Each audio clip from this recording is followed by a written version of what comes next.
5 common mistakes है जो अभी एस्पिरेंट्स कर रहे हैं। ये 5 कॉमन मिस्टेक्स अगर बड़े आबादी तक पहुंचेगा, जो लोग एस्पिरेंट दे रहे हैं, तो निश्चित तौर पे बहुत ज़्यादा लोगों में कुछ सुधार देखने को मिल सकता है, जो कि आपका सिलेक्शन के चांसेस, सीधी बात है, चयन के चांसेस आपके बढ़ा सकता है। तो पहली मिस्टेक ये है, सिंपल सी बात है, जो पहली मिस्टेक है ये है कि आप तैयारी तो कर रहे हैं, बहुत ढंग से तैयारी कर रहे हैं, लेकिन जो सबसे बड़ा खतरा है उसको आप इग्नोर करके चल रहे हैं। जैसे कहा जाता है ना कि आप गाड़ी लेके जा रहे हैं और गाड़ी का टायर खुल रहा है, लेकिन तब भी आप लेके जा रहे हैं गाड़ी, क्योंकि आपको कहीं पे जाना है। ठीक है, तो सीधी बात है, वो है सीसेट। आप पेपर 1 के लिए खूब पढ़ाई कर रहे हैं, लेकिन सीसेट पे ध्यान नहीं दे रहे हैं। सीसेट आप सोच रहे हैं कि मैं लास्ट महीने कर लूँगा। तो मैं एक बात बताता हूँ, यूपीएससी का सीसेट तो नो डाउट की one of the major factor है जिसके कारण सिलेक्शन नहीं हो रहा है। मतलब one of the major factor है। आपका बैकग्राउंड IITian भी हो, आपका बैकग्राउंड इंजीनियरिंग हो, डॉक्टरी हो, SSC CGL वाले लोग भी जो है सीसेट में मात खा जा रहे हैं। तो मेरे हिसाब से यूपीएससी के सीसेट को खासतौर पर बहुत ज़्यादा सीरियस लेने की ज़रूरत है।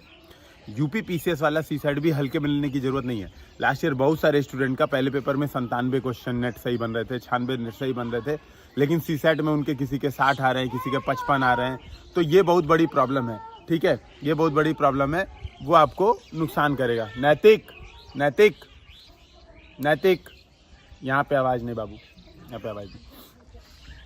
तो ये बात आपको समझनी पड़ेगी कि सीसेट एक बहुत बड़ा खतरा है। तो प्लीज़ मेरी रिक्वेस्ट है, एटलीस्ट आधा घंटा 1 घंटा समय देके अगर आप यूपी PCS दे रहे हैं, तो जो संप्रेषण कौशल है, क्यों ना अभी कर लिया जाए। क्यों इसके लिए लास्ट दिन का इंतजार किया जाए कि जब एग्ज़ाम आएगा तब करेंगे। तो जब एग्ज़ाम आएगा तब का वेट मत कीजिए, रिक्वेस्ट है सीसेट को कर लीजिए। दूसरी सबसे बड़ी प्रॉब्लम जो मैंने देखी मेंटरशिप की क्लासेस के दौरान, वो सबसे बड़ी प्रॉब्लम मिली कि रिवीजन नहीं हो पा रहा है। रिवीजन की कमी है। एक सिरे से पढ़ रहे हैं चीज़ों को, तो जैसे हिस्ट्री पढ़ा तो ज्योग्राफी भूल रहे हैं, ज्योग्राफी पढ़ा तो साइंस भूल रहे हैं, साइंस पढ़ा तो बाकी सब चीज़ भूल रहे हैं। तो यहाँ पे मैं सीधे सीधे बोलता हूँ कि यार आपको रिवीजन नोट्स होने चाहिए, आपके पास शॉर्ट नोट्स होने चाहिए, संक्षिप्त में चीज़ों को होना चाहिए जिससे आप पढ़ पाएँ। जैसे मेरे जो नोट्स हैं आप देखेंगे टेलीग्राम चैनल पे शेयर है, यूपीएससी हिंदी का जो टेलीग्राम चैनल आप देखेंगे, तो मैंने नोट्स को डाइवर्सिफाई कर रखा है। मेरे साथ ये प्रॉब्लम कभी नहीं आई कि रिवीजन नहीं हो रहा है। क्यों? क्योंकि मेरे पास 3 पेज के अगर हिस्ट्री के नोट्स हैं तो अगले 3 पेज साइंस के नोट्स हैं, अगले 2 पेज इन्वायरमेंट्स के नोट्स हैं। तो अगर आप शॉर्ट नोट्स बनाते हैं तो आप सीधी बात है, आप बेटर स्विच कर सकते हैं। आपने 1 पेज हिस्ट्री पढ़ी, 1 पेज आप साइंस कर सकते हैं। इससे न केवल आपका दिमाग, जो आपका दिमाग होता है बहुत एक्टिव होता है, एक्टिव रिसेप्शन होता है चीज़ों को लेके, बल्कि आप बोर नहीं होते हो। अगर आप पूरे दिन हिस्ट्री पढ़ोगे, तो आप बोर होगे। लेकिन अगर आप चीज़ों को चेंज करते रहोगे, और खासतौर पे रिवीजन का टाइम, क्योंकि हम पूरे दिन तो रिवीजन करते नहीं है। जैसे मेरे साथ ये था कि मैं सुबह 5 बजे उठ के 4:30 बजे उठ के मैं अपने छत पे टहल के याद करता था। तो अगर मान लो मैं केवल हिस्ट्री याद करने बैठूँ ना, तो मुझे याद भी नहीं होगा और भूलेगा। लेकिन अगर मैं 2-3 सब्जेक्ट्स को एक साथ लेके चलता हूँ, 2-3 सब्जेक्ट में स्विच करता रहता हूँ, तो वो मेरे लिए याद करना अपेक्षाकृत आसान हो जाता है। तो मैं सभी से ये बात कहूँगा कि रिवीजन के लिए ये तरीका अपनाइए। रिवीजन के लिए नोट्स कैसे बनाने हैं, तो वो सीधी बात है, वो अगली जो गलती है, ठीक है, जो अगली गलती है उसी से आ जाता है। तो चौथी जो गलती है दोस्तों, वो है सीधी बात है कि हम पढ़ते खूब पढ़ते हैं, लेकिन अपने आप को आंकते नहीं हैं। यूपीएससी या PCS की अगर आप तैयारी कर रहे हो और आप चाहते हो कि आप IAS बनना, या फिर आपको SDM बनना है, DPSP बनना है, अगर आप ये चीज़ चाहते हो बनना, तो सीधी बात है, आपको शीशे के सामने खड़े होकर खुद से बातचीत करने की हिम्मत होनी चाहिए। ठीक है, ये सबसे बड़ा मैटर करता है। आप अपने आप को देख रहे हो और आप अगर शीशे में देख रहे हो और दिख रहा है कि यार सबसे बड़े चोर तुम ही हो, सबसे बड़े मक्कार तुम ही हो, धोखेबाज तुम ही हो, खुद से ईमानदारी ही नहीं है तुम्हारे अंदर, तो सीधी बात है आप सिलेक्शन नहीं हो पाएगा। मतलब कोई चांस ही नहीं है। आप कितना भी मेहनत कर लो, कितना भी पैसा खर्च कर लो, कुछ भी कर लो, आपके सिलेक्शन का चांस एकदम श्योर है कि नहीं होगा। तो बड़ी बात है कि आप अपने आप से एक बार ईमानदारी से अपने आप को आंकिए। और ईमानदारी से आंकने का सबसे बड़ा तरीका होता है टेस्ट। आप अगर सीधे सीधे केवल पढ़ रहे हैं, खूब पढ़ रहे हैं, डेली 10 घंटा 12 घंटा पढ़ रहे हैं, लेकिन आप ये नहीं चेक कर पा रहे हैं कि आपका लेवल अभी क्या है।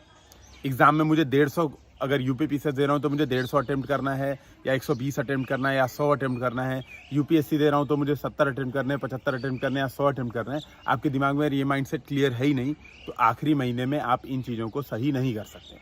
तो सीधी बात है, आप टेस्ट दीजिए और टेस्ट के साथ रिवीजन नोट्स बनाइए। तो जो मैं आपसे बार बार कह रहा था कि हम रिवीजन करेंगे, डेली रिवीजन करेंगे, मल्टीपल सब्जेक्ट्स का रिवीजन करेंगे, जो ये कॉमन मिस्टेक्स होती है, तो आपको सीधी बात है, आपको टेस्ट देना है। ढेर सारे टेस्ट लगाइए, है ना। मैं जनरली सबको यही सजेस्ट करता हूँ कि 2-3 कोचिंग की टेस्ट सीरीज ज्वाइन कीजिए, ठीक है। एक कोचिंग के भरोसे कभी मत रहिए। तो 2-3 कोचिंग की टेस्ट सीरीज ज्वाइन कीजिए, एक टेस्ट सीरीज को प्राइमरी रखिए। तो जैसे जो लोग यूपीएससी हिंदी की ज्वाइन करते हैं, मैं खुद सजेस्ट करता हूँ कि मार्केट से 1-2 और उठा लो। यूपीएससी हिंदी वाले को प्राइमरी रख लो कि ठीक है, ये वाला का सारा क्वेश्चन का नोट्स बनाऊंगा, शॉर्ट नोट सारे क्वेश्चन के हो जाएंगे, मेरे सारे टॉपिक्स कवर हो जाएंगे।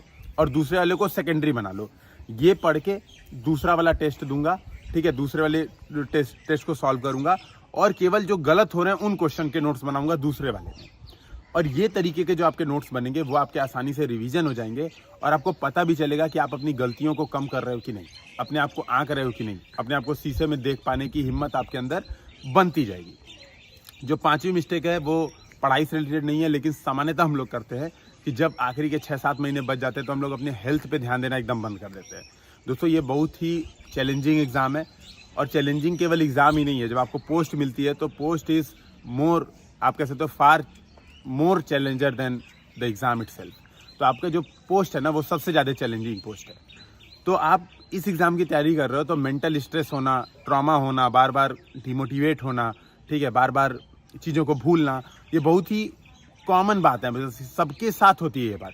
आपको उसका ध्यान रखना है। तो डेली कुछ समय ज़रूर स्पेयर दीजिए अपने दिमाग को फ्री करने के लिए। एक शॉर्ट वॉक कराइए, एक आध किलोमीटर की एक शॉर्ट वॉक कराइए, कुछ सब्जी बना लीजिए अपने हाथ से, मतलब कुछ ना कुछ ऐसा काम जरूर कीजिए जिसमें आपका मन लगे, ठीक है। किसी खास दोस्त से बातचीत कर लीजिए 10-15 मिनट, तो कुछ ना कुछ ऐसा जरूर कीजिए कि आपको ये प्रॉब्लम ना आए। तो ये 5 कॉमन मिस्टेक्स पे हम लोगों ने चर्चा की जो कि प्रीलिम्स में आपके सिलेक्शन के चांसेस बढ़ा सकते हैं।